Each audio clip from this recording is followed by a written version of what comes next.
This is Alexander Playtime Williams of PlayTimeCares.com. What's up, world? This is Alexander Playtime Williams from PlayTimeCares.com and soon-to-be.org.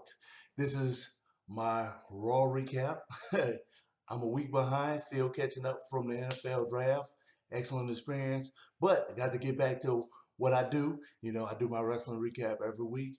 This one was from Raw. That was May 4th in Montreal, and commentators was JBL, Michael Cole, and Booker T.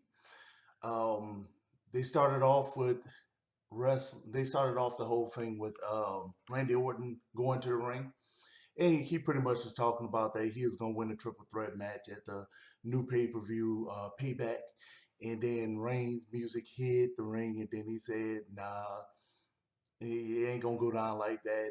It's my payback. I'm about to win the match." You know, um, it was a lot of RKO chants. Roman Reigns got booed a lot in that time frame.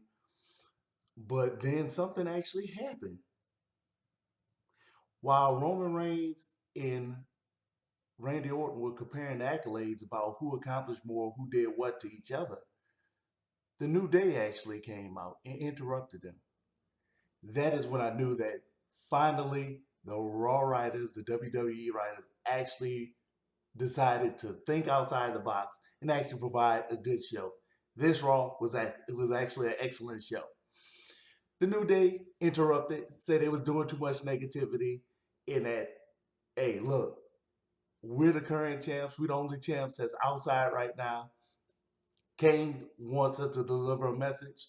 We got a match right now. Us three versus you two. Cool. Good way to start off Raw. They started it off. They actually had a really good match. New Day suck chants full effect. They multiple times throughout the ring. I mean, throughout the whole the whole match. It was like really, really good. And surprisingly, the New Day dominated the majority of the match. Even though it's a handicap match, 3-on-2, you still got 1-on-1 at one time. Um, they were beating up Roman Reigns a lot, the New Day. By the time Randy Orton made it in the ring, he was fresh, energized. He kind of turned the tides, crowd really into it. And RKO was about to hit Kofi Kingston, whatever move he wanted to hit him with. Roman Reigns ended up spearing him. They lose the match. It was a really good match, about 8 out of 10. Kane comes out and be like, oh, whoa, whoa, whoa. You know what? I can't let it end like that. For the main event, it's Randy Orton versus Roman Reigns. Great writing. Great writing. Then in the back, you got J&J Security and the champ, Seth Rollins, approaching Kane like, say, bro, what's up with you, man? You've been messing up. I mean, you've been doing all kind of stuff to screw me. Kane was like, hey, I told you before, I'm here to make you a better champ and to make you into a better man. But don't worry about it. I got a plan, bruh. I got you. Don't even worry about it. So the next thing that happened was Ryback came to the ring. He getting interviewed by, what's her name? Renee. Montreal crowd lit into him. Whole bunch of Goldberg chants. Hey, Ryback rolled with the punch. He's like, hey, I love y'all too. You know what I'm saying? If y'all wasn't doing this, I essentially wouldn't have had a job. That mean y'all don't care. So, they came and they stopped it and started doing the feed me more chant. Feed me more. So, Ryback kind of run them over. And they pretty much asked him why did Bray Wyatt decide to pick him. He said he don't know, he don't care. All he's doing is making him hungry. Yada yada yada. Went with that. Bray Wyatt came on the Jumbotron, saying that he see through him, that he fake. So that's why he's on him and he's gonna expose him pretty much. Then you had Tyson Kidd and Cesaro versus the Ascension. Of course, Natalia accompanying Tyson Kidd and Cesaro to the ring. That was just about an average match. Um, Not really too much that was out of the ordinary happened, but Cesaro really got the crowd into the match. And man, he really did energize the crowd. It was an average match until then. But Cesaro got in there and he just boom, hitting the uppercuts, throwing the guy in the turnbuckle, hitting the uppercut, throw him into the opposite turnbuckle, just kept doing that. Crowd really got into it and stayed into it. And for the most part, they had a victory after that. Tyson Kidd and Cesaro did a pin victory on that one, and that match was about a 7 out of 10. And let's see what else happened. It was Dean Ambrose versus Seth Rollins. You know, because Seth Rollins was messing with Kane earlier. Kane told him he was going to put him in a match with Dean Ambrose, and Seth Rollins kept telling Kane, "Well, that doesn't make sense. This won't accomplish anything. You put me in the match." So now that he did put him in a match, Kane steps out before the match started and was like, "Look, I thought about what you said. I took it to heart. You're right. It won't serve any purpose if y'all just have this match." So, new stipulation: if Dean Ambrose beats you, it's not a triple threat match at Payback between you, Orton, and Reigns. It's gonna be the fatal fourth way with Dean Ambrose being thrown in. Crowd erupts. He was like, "Oh man!" Seth Rollins was like, "No, the WWE Universe already voted last week. They want me in a triple threat." Man, crowd erupt. So Kane made the match to where J&J Security was banned from ringside. So I mean, Dean Ambrose and Reigns had a pretty decent match. And then J&J Security runs out to the ring and really wasn't a factor. End up, Ambrose ended up beating Rollins anyway. So now it's a fatal four-way match. So that was actually great writing. I'm like, wow, the WWE writers actually threw us for a loop. I mean, I wasn't expecting that. So Rollins is obviously upset. He approaches Kane in the back. Kane said he's definitely making Rollins better. And then he tell him, again, just don't worry about it. He has a plan. So they interview Lana about her overly found acceptance of the WWE universe, and she was about to answer it, but then Fandango was like, "Look, you know what? You have to embrace the acceptance. It's euphoric." And he left off. He said, "I'm gonna show you." He leaves, and then Rusev come and was like, "Say, bro." I'm thinking it's what he said. I don't speak his language. He's like, "Say, bro, why he hollering at you? What you doing? Man, come over here and let's get to the ring." So I think that's what he said. That he was speaking slang, whatever country you're from. So the next match, obviously, is Fandango versus Rusev. We want Lana chants. That's all you heard. She steps out, boom, crowd going crazy. During the match, it was pretty much kind of a slow match. Fandango slid out during the match, and then he got Lana to start doing the Fandango. Mm-hmm. So she did that. Crowd goes crazy. Rusev gets upset, tell Lana to go to the back, and then he just pretty much whooped Fandango and put him in the accolade, made him tap out. So Rusev got the win, 7 out of 10 for the match. Then they showed a whole bunch of Tough Enough submission compilations. They actually had some decent ones on there. Then they had some where I'm like, wow, bro, you're talking about you willing to do whatever it takes, but man, you bigger than me. It's like, I'm not sure if they'll let you, I'm not sure if they'll even consider you. I mean, you kind of health risk, but I mean, it is what it is. Dude actually had pretty good speaking voice, though. Next match was R-Truth versus Stardust. I would say, 6.5 to 7 out of 10 for that match. I just go ahead and break that. A lot of Cody chants throughout the entire match. Stardust, he brought a bag to the match because he was upset that R-Truth caused him to beat him for the King of the Ring tournament. So he said he was going to pay him back. He brought a bag to the match. I'm automatically thinking Jake the Snake Roberts. Oh, R-Truth been saying for years now he's scared of spiders. So obviously they got spiders in the bag. Whew.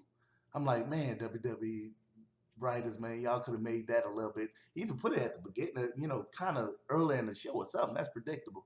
Well, yeah. R-Truth looked in the bag, he had spiders. Stardust rolled him up for the win. Like I said, about 6.5 out of 10, 7 out of 10. Cena comes to the ring. John Cena sucks. Montreal crowd sung that the entire time. Cena said, "I quit," and the crowd just erupted. He's like, "I quit." Crowd just boom. They start singing ole ole ole ole ole ole ole. That got them excited. Montreal has always been vocal and animated about the fact that Cena can't wrestle. That used to be the chant before John Cena sucks took over. Um, Cena said that he reiterated if he says I quit at this pay per view at Payback, he'll never ask for a title rematch because that should never happen.